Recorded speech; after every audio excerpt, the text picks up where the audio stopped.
Well, good morning. Good morning. Good morning, Pat. This is class number 5, and next week will be our final class, and we'll be doing an 8-ball tournament. So we'll go over a little bit more of the rules, international rules, the BCA rules, and so forth. We'll also have a guest next week. John Keeler, he's our local cue maker, is going to come in and show his wares. If anybody's interested, I do that every semester because I think it's good to talk to somebody that actually makes cues and knows all the details about how cues are made and things like that. We have a lot to cover today, but I really want to go where you want to go and learn, kind of go over what you want to learn. I do want to cover combinations. I want to talk about banks, and I also want to do a little bit more about 8-ball. I'd like to set up a few examples of when to play safety in an actual game of 8-ball, because that's something that is really important when you start playing league and tournaments and things like that. Now, one of the things I'd like to say right off the bat on banking, and I don't want to get to that right away, but on bank shots is probably the most difficult part of pocket billiards, besides putting English on the cue ball. And I always like to tell people that banking a ball into a rail into another pocket is an art form. It's not really a science, because there's literally so many variables on a bank shot. The speed, the English, how close it is to the rail, clock, what type of rails you have. Now I'm going to teach you a few basic systems to help you bank, but they can only get you close. From there you have to adjust to all those variables that I just mentioned. So whenever I have a cut shot and a bank shot, I usually will shoot the cut shot first because it's more reliable, because I don't have to worry about hitting a rail. Okay, the quote for the day, did everybody get their handout? This kind of goes back to the very first class that we had. Oh, I think Linda did. Yeah. 2 of them, 1, 2, 3.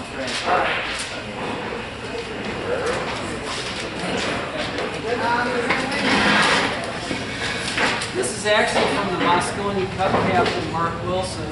He represented our country against the 5 top European players. But he actually said this: it took years of practice to come to the realization that a poor stance setup is the primary culprit in causing a poor stroke. And I always believe that, and I really try to emphasize that in the class, that once you get your body in the proper position, it's just a matter of pretty much throwing the cue at the target. But that is much easier said than done. Now, I did bring in a little tool today to kind of help you out. Probably most of you have never used this before, but if you'd like to try it later on, it's kind of fun. It's a little laser pointer, okay? And I'm going to go ahead and turn it on. I won't shine it in anybody's eyes or anything. But what I'm going to do, you'll notice, if you want to come to this side, you can actually see that I've got the little red line on the dead center of the 9-ball to the dead center of the pocket. Now, the reason why I wanted to demonstrate this is this actually shows you the exact pocket line that the 9-ball's on in order to make it. Therefore, when I come back behind the 9-ball, I can see very clearly where the cue ball has to contact the 9. But one of the things we've learned in this class is that you can't really aim at that contact point, can you? Because then you'll end up hitting the ball fat and hitting it into the rail level here. One of the things we learned about aiming and getting your body in the proper position is that this is the pocket line, but it's not the aiming point, is it? Okay? Now, where is the aiming point? Well, if we put a little 1-ball in front of there and line it up straight to the pocket, if I go right at the center of that 1-ball, that will be the proper alignment. So when I set up my alignment, I get behind the 9 ball, I see where the contact point is. But I always hit a half ball behind it. You can even take your cue and do that. And then swing back. But you want your chin, your cue, your feet, everything on that line. So when you swing down and start taking your warm-up strokes, you're in perfect position to let it go. And you notice I'll be aiming a half ball behind it.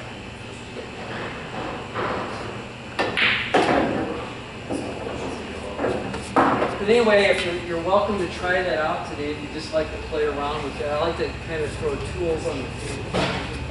Here's another thing that we haven't talked about, and believe it or not, this was an actual game. Did I show this to you, Laura? Okay.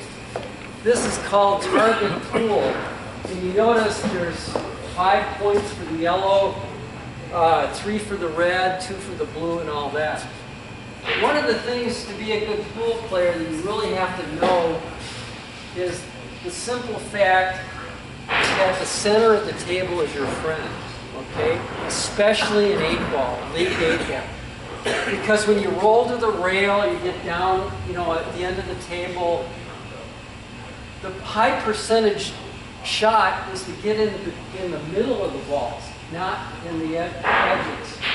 So one of the drills that I like to do, and you don't need one of these, you can use a handkerchief or a napkin, but I like to set up just different cut shots like this. And what I want to do here is simply practice different cut shots and try to land the cue ball on the center of the table. And this is a good teaching tool because it'll teach you how to control the white ball. Now I think if I look at my tangent line, it should take me to here and then over to here and pretty much right on the way to the yellow. Let's see how we do. Maybe just a tad of right English. You want to get your speed just right.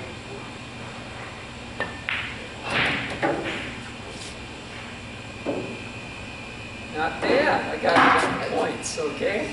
Now again, when it hits this, it slows down a little bit. So you actually, to get it to the center, you got to hit a little harder. But lots of different shots. Let's take a different one now. Let's try. Here's one where the cue ball's going to hit up here if I don't use English. So I'm going to use a little bit more right English, come into there and try to get it on the yellow. But this might be fun for you to just to play around with and try to get the cue ball in control.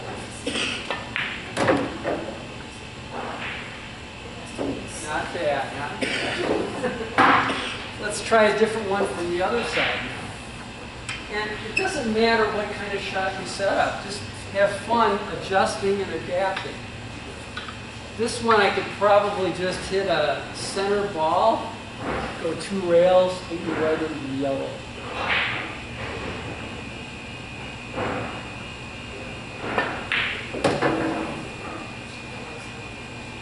Yeah, a little short, a little short. But anyway, have some fun with this. Here's one little bit thinner cut.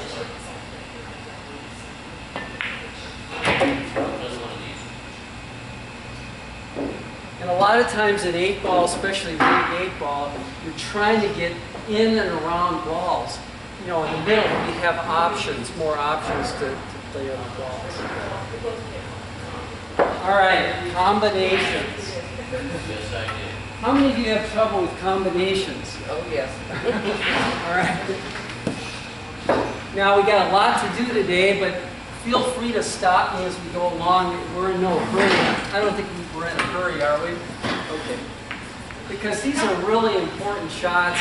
And the main reason I like to teach combinations is because a lot of times we pass up easy shots, okay, that are right there for us to make, but we don't see them because we haven't had the experience. Let's just take 2 striped balls, and we'll look at a typical shot that comes up in 8-ball. Let's say you've already established the stripes, okay? And you're real excited because the 11 and the 13 are lined up dead center of the pocket down there, okay? Now, the important thing about this shot is that a lot of people see a shot like this and they take it for granted. They think, well, I can't miss this. Well, watch how easy it is to miss a shot like this. If I hit the right side of the 11 ball, did you see what happened there? it threw to the left. In other words, if the cue ball contacts the right side of a frozen combination, it turns the 11 from right to left and throws the 13 to the left. So if you hit the right side, it throws the second ball to the left. If I hit the left side, it throws the second ball to the right. Because it's like gears. I hit this side of the 11, it turns it from left to right, throwing the 13 to the right. But the cool thing about these kind of combinations is, what happens if it's offline? In other words, on this particular shot, and you're welcome to get behind here if you want to get a better view. Like this particular shot, you'll notice that the 11 and the 13 are aimed significantly left of the pocket, aren't they? So in order to make the 13 from here, which side of the 11 do I need to hit in order to throw that 13 to the right? Exactly, exactly. Now, speed is a factor. The harder I hit this, the less it'll throw. If I hit it softer, it'll throw more. And you'll notice, since there are stripes, you'll see the 13 ball actually throwing and twisting to the right.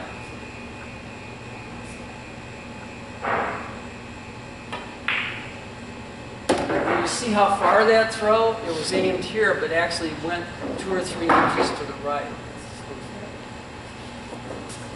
Now, here's another shot that comes up all the time. Here's one where I have the 14 and the 13 aimed significantly right of the pocket. But, guess what? I've got a 12 ball in the way.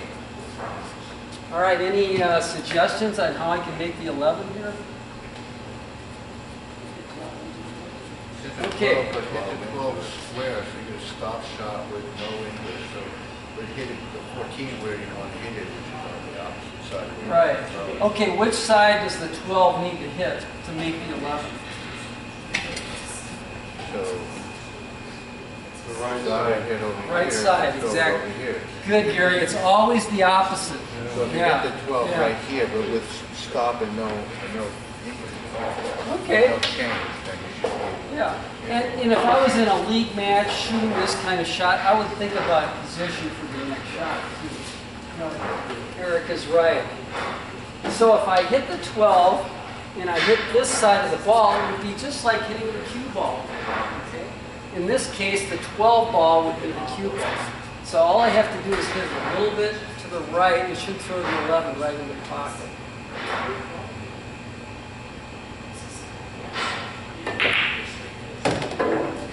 And have some fun with these. Set them up all over the table. Now, one of the things to learn is that the further away you are from the pocket, the more you can throw the ball. Okay? Let's say we got one way out here. And you'll notice I have it, the 12 and the 14 lined up, maybe 6 to 7 inches left of the pocket. Now, most of you would look at the shot like this and say it's impossible, right here. Is that possible to make it there?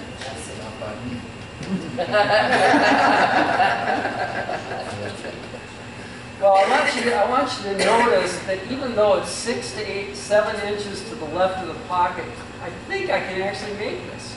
If I hit it nice and easy, and I hit the extreme left side of the 12 ball, it should throw it all the way over.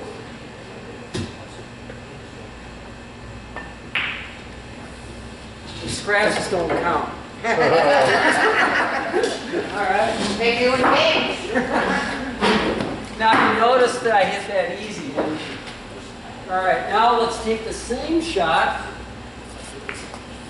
Way back here, I have it lined up the same part of the table. See, we're making about the center. Now this time, instead of hitting it easy, I'm going to hit it hard. Same part of that ball. And it's still went in. But actually, I probably hit it a little straighter there because it doesn't throw as much if you hit it harder. And that's important because speed is crucial on those kind of combinations. All right. These are the combinations that everybody has trouble with. We call these combinations where you have to cut an object ball into another ball to make it. There's no secret to these, you just have to be very precise.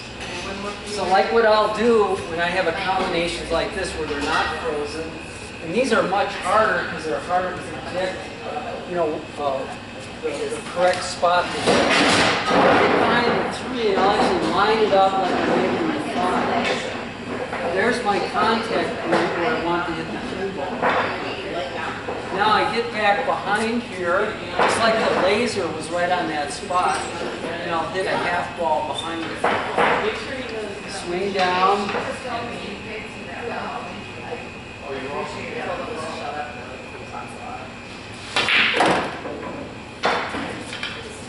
And there's no real shortcut or easy way to figure these out. You just have to be as precise as you can. Here's another one.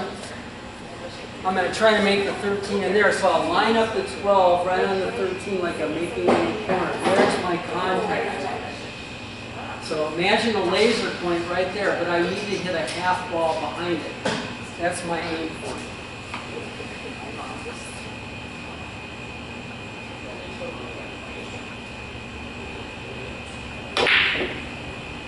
Tough, tough.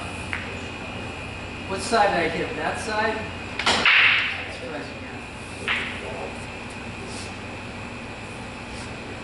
Here, half ball behind. Oh, sorry.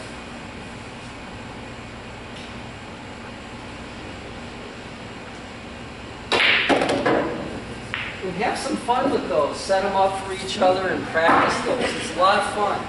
Because combinations will definitely win you a lot of games. Now, here's a shot that I would call a game-winning shot. This comes up a lot.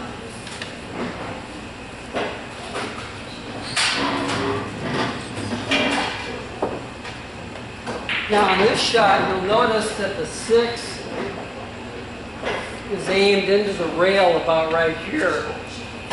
But my cue ball is way out here. And I have already established solids. So as you can see, it's very difficult to hit this side of the 4, isn't it?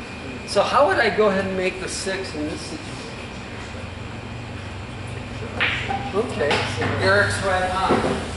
If I hit the rail first, right here, and then contact the 4 on that side, it'll throw the 6 to the right.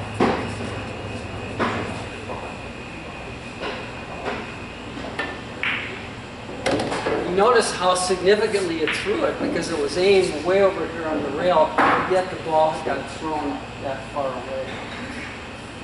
Okay, any questions about these shots? Here's another shot that comes up a lot in 8-ball. A lot of times you get in a situation like this where you have solids.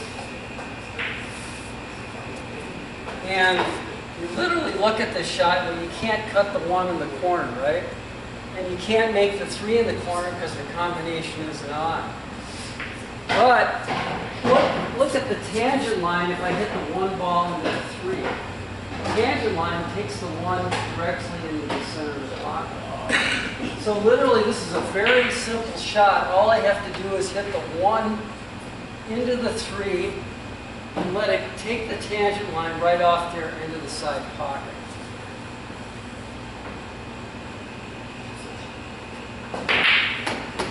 So those kind of shots come up all the time. We call those Carom shots.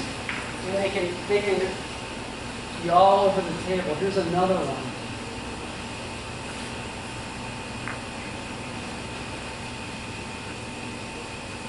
Now if you look the way the 2 and the 3 are frozen together, you can come over and look behind it if you like. You'll notice that the tangent line when the 2 contacts the 3 is dead center of the pocket. So all I have to do is hit the 2 pretty much straight on. caroms directly, it takes a 90-degree line off the ball. So those are real important shots too. Here's another example. We'll do one down here in the corner pocket. Here's a shot where the cut shot is just too difficult. In other words, if I want to shoot the 3 in the corner pocket here, if I look closely, you'll notice the 3, when it hits the 7 ball, there's a perfect tangent line in the corner pocket. So literally all I have to do on a shot like this is hit the 3 into the 7, it should go right in.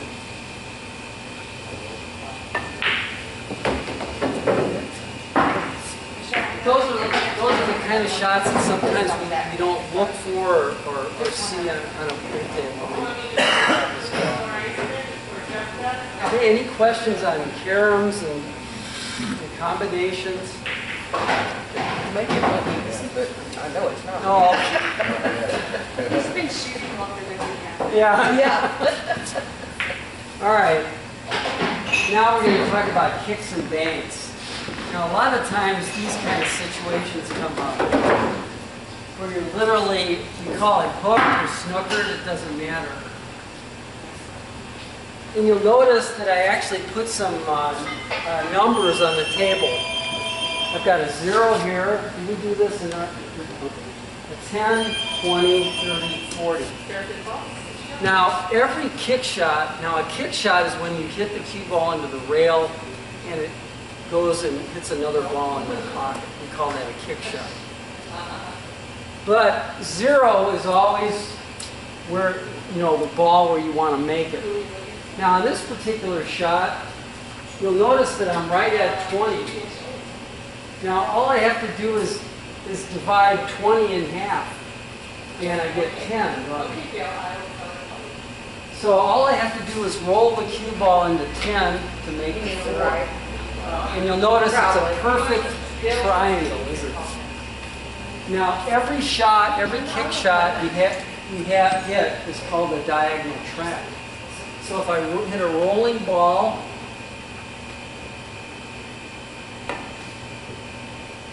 it should take me right into there over and over again. So that's pretty basic. But unfortunately, most shots aren't so perfectly laid out, are they? Sometimes they're out on the table and it's hard to determine exactly, you know, where your diagonal track is. But that's what I'd like to do with these numbers, is show you how to figure out your diagonal track. Now this is 0 again. Now 2010, cue ball's not on. Okay, that's one diagonal track. 10-5 is way off. Let's try 30-15. That's not quite right. But you know what? That's the closest one. 30-15. And if the cue ball was on this line from 30, all I would have to do is go into 15.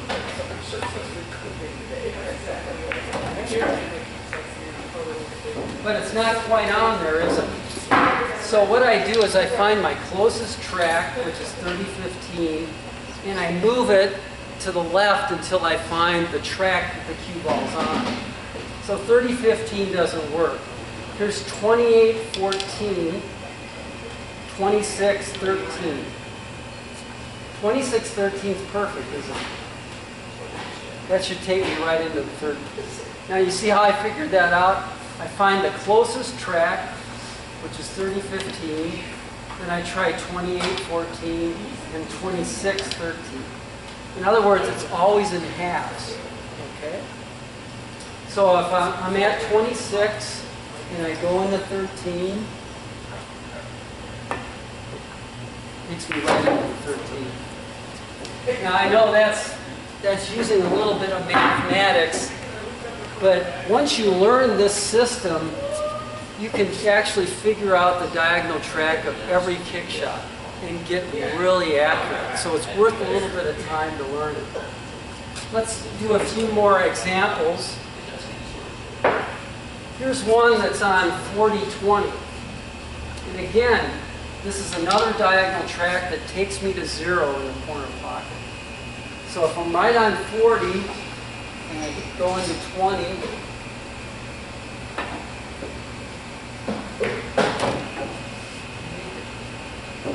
But let's say it's a little bit off. Let's say it's over here a little bit. Okay, my closest track is 40-20.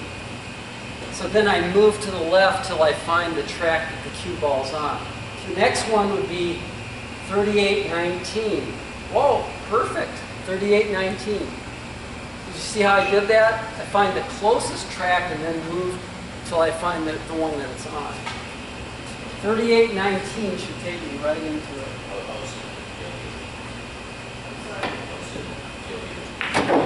Okay. Now, this isn't as easy as it looks because the tables are all different and speed affects it. For example, let me show you what happens on that same shot. Let's say I'm on 38-19. Let's say I hit this real hard. Well, watch what happens.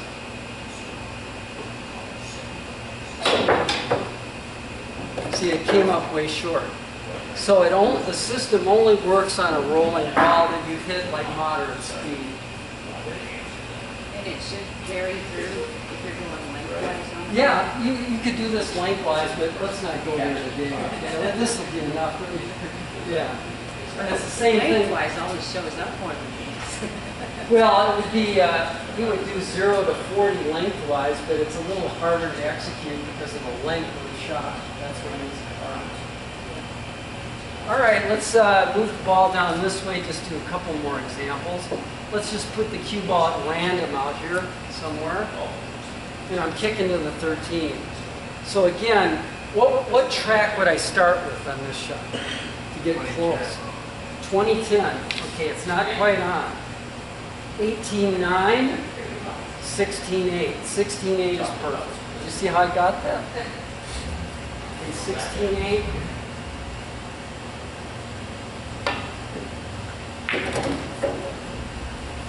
Let's try it. One more. All right, what's my closest track on this one? 30-15. Okay, good. 28-14. Not quite right. 26-13. 26-13.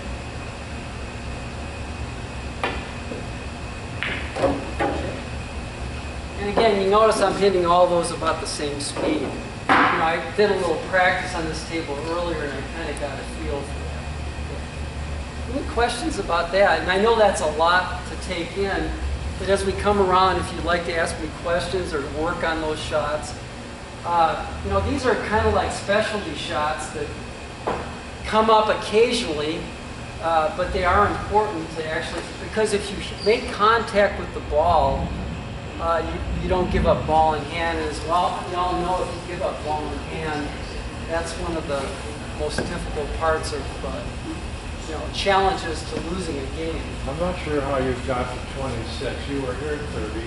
Okay. So then you look across here, but you don't merely just go down here.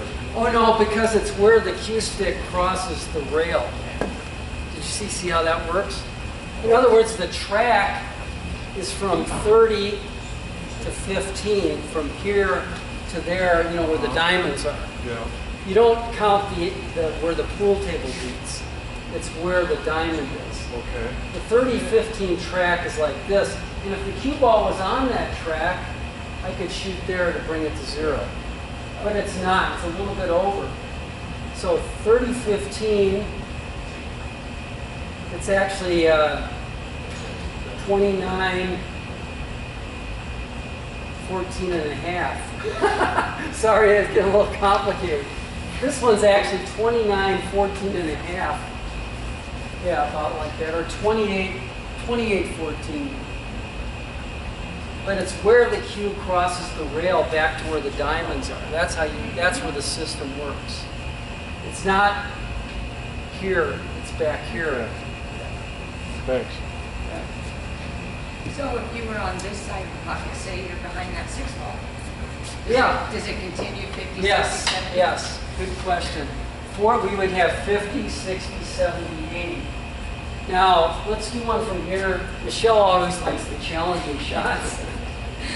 All right, this one's going to be a little bit harder because it's more distance. But what's my closest track on this shot? Well, I'm looking at 60-30. This is 50, right? We could, yeah, 50-25 is my closest one. Yeah, but you can do that. Go And back. you notice I'm going all the way to where the diamond is to here. That's 50-25. Yeah, you go back. So let's move this way. 52-26, 54-27 is the correct one. 54-27. So if I go into 27, it should take me right into the ball.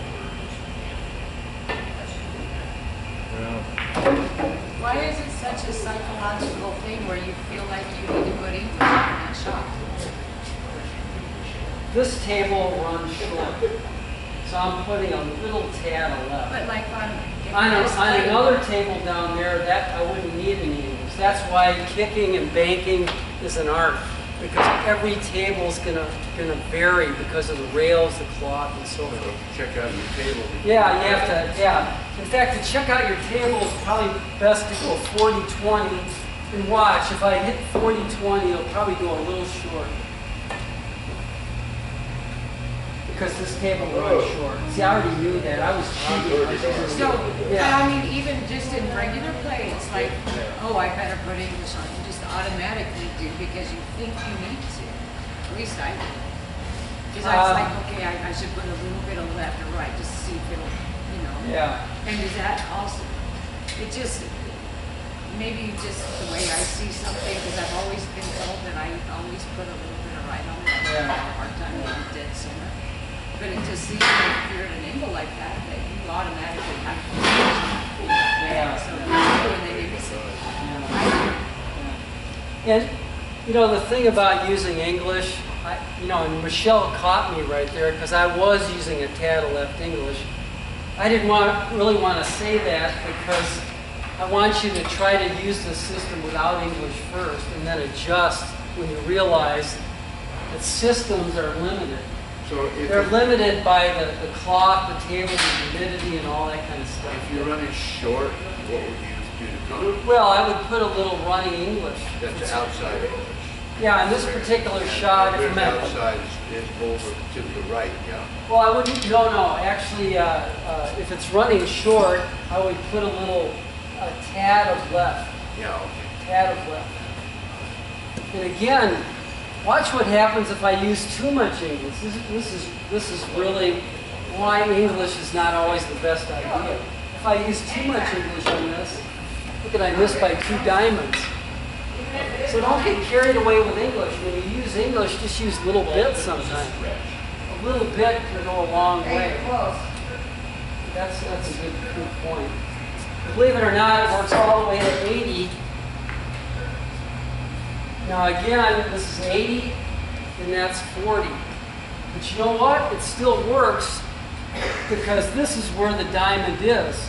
So to shoot through the diamond, all I have to do is shoot right through the rail like that. And it should take me right to 0. 80 divided by 2 is 40. So I'm shooting to 40 to hit the 0. And I'm just going to put a tad of left.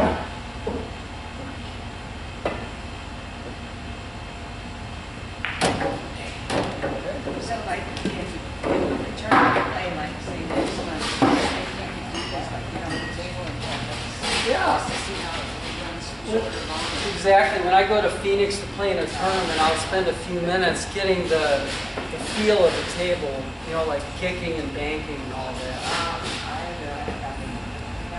I think that might be enough for today.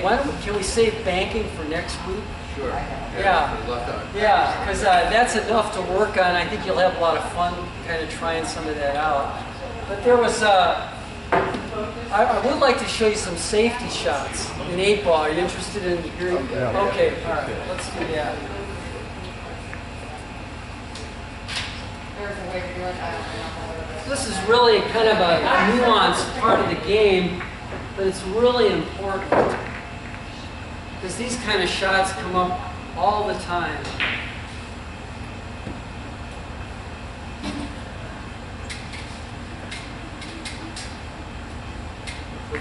3 here, and a bunch of stripes.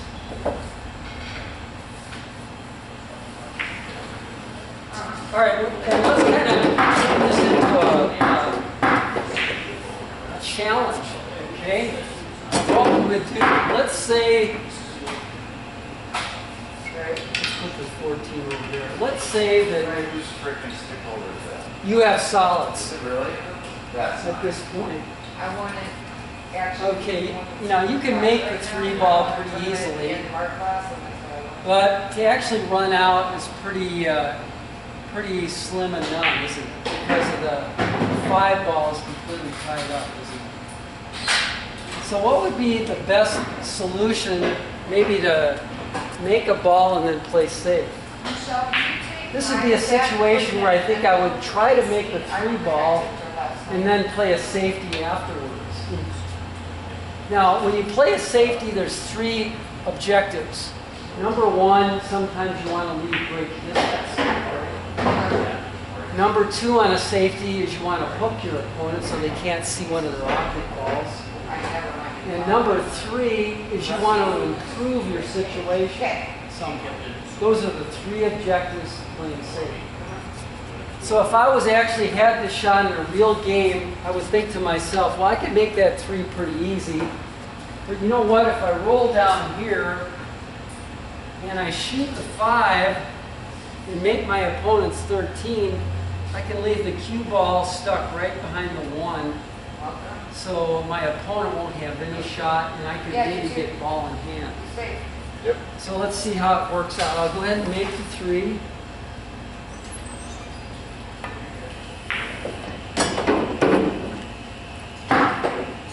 And then I'm going to play, I'll call safety. Look what I just did to these stripes. Stripes is all of a sudden, he's got to play a trick shot to even make a good hit on his ball. And if he does not make a good hit on his ball, you get ball in hand and look at the shots you have that are pretty easy. You can play the 1-5 combination and maybe win the game. That's an example of a good safety where I actually hook my opponent, but I also improve my position. Because before I couldn't make the 5 and now I can. Yeah. Okay, say this is real thing and not the drill you just did, but Yeah. where would you go to get that hit on the 15? All right. Excellent. Okay. Let's figure this out. Now, the cue ball is not. 58. Well, you kind of change the numbering system when you get over here. Or better yet, maybe a But white Russian. this would be about, well, we'll call this 0 in the pocket. But this is actually just hitting a ball, so that's a little different. So this is 10, 20, 30, 40.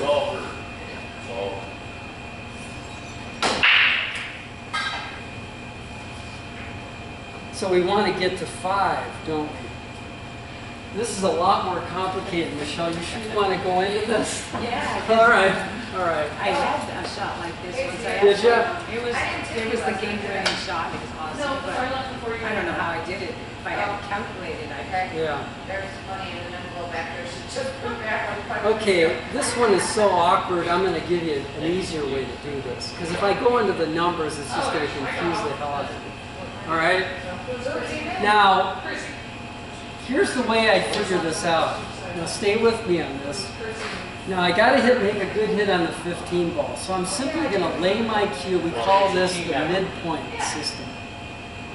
Now, what I want to do from here is I lay the cue across the table like this.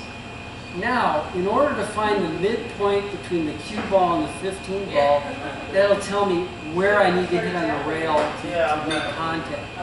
So I'll leave the tip of the cue stick on where the diamonds are over there and swing it over to the midpoint between the cue ball and the 15, which would be right there. Now, in order to find the track that the 15 ball's on, I would simply hit this cue ball on a parallel line. So I'll lift my cue up to here, to there. That's the spotting. You see how I did that? Lay it across here, keep the tip on the rail, swing it to the midpoint, which will be right there. Now hit the cue ball on a parallel line.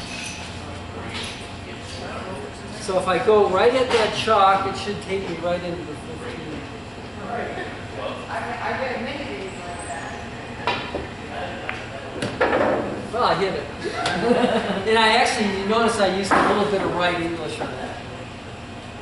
But that's a very good system, and if it was a little closer, I might even have a chance to make it. Do it again. Lay it across the table. Swing it to the midpoint, which would be right there. Hit it on a parallel line. Now I'm a little bit more that side.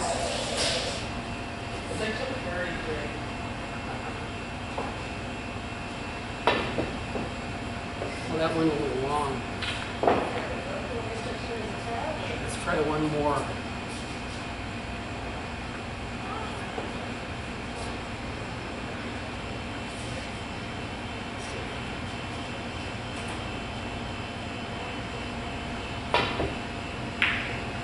You get the idea. And again, that's very accurate. Instead of trying to figure out all the numbers on that, that's a lot simpler. So next time you get that shot, try that. Good question. That's a little Is it legal to put your chalk down to aim at? No, it's definitely not legal, but I thought that would be some, when you're practicing shots like that, you can do that. It's also not legal to chop your stick and then mark your table. Yeah, exactly. That's a no Oh. Yeah. All right, one more safety shot, and this actually had happened to Prescott Tom last night, and I guess I wasn't really happy with his choice on what he did, because he did end up winning the game, but I felt like he could have won it a lot easier. All right. And this is an example of another safety.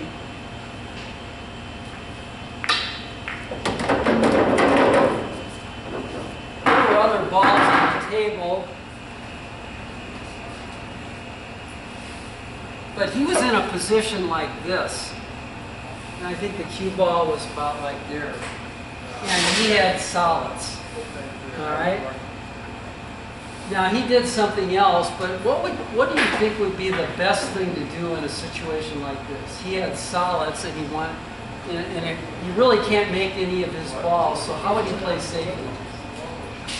Hit your ball with the 15 in. Okay. All right.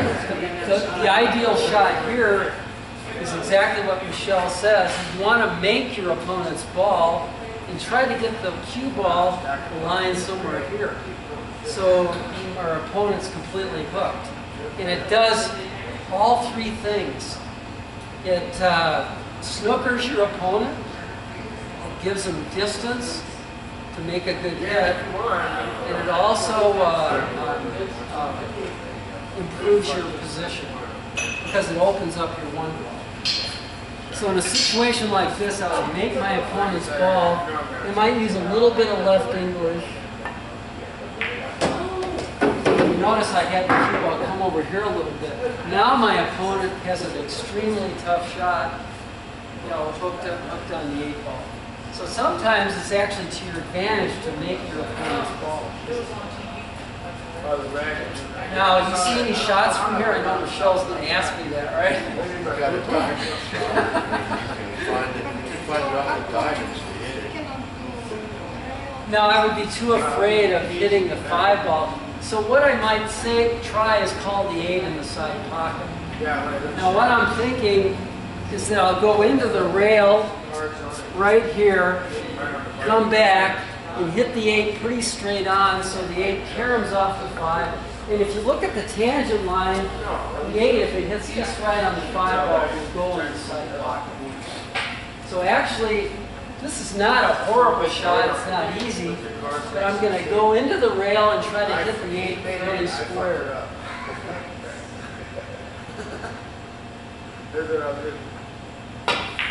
Oh, I hit the ball. I had to real down. Let me try one more time. Keep all behind the five. Yeah. No cheating. Oh, that's, She calls you out. yeah. Yeah, that's pretty good. Somewhere about there. Yeah, I want to hit the 8 pretty solid. You have to actually push the number.